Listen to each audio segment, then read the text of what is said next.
Hello, in front of me I've got 8BitDo Pro Free controller. In this video I'll show you how to update controller firmware version.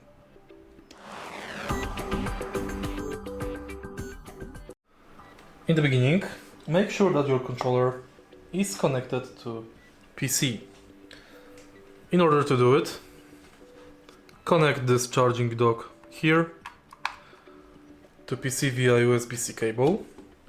And now on your controller, switch connection mode to 2.4G. Once it's switched, on your PC, go to Ultimate Software V2 and select Update.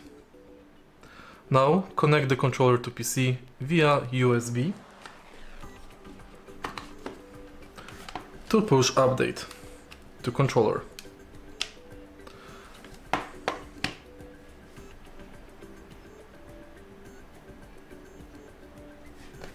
Now, switch this connection mode to D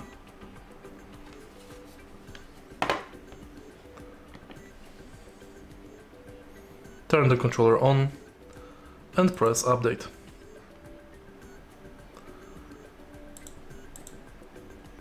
Select Latest Update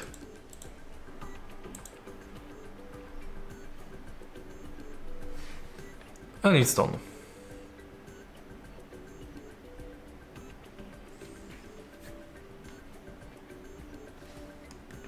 If you found this video helpful, please leave like, comment and subscribe.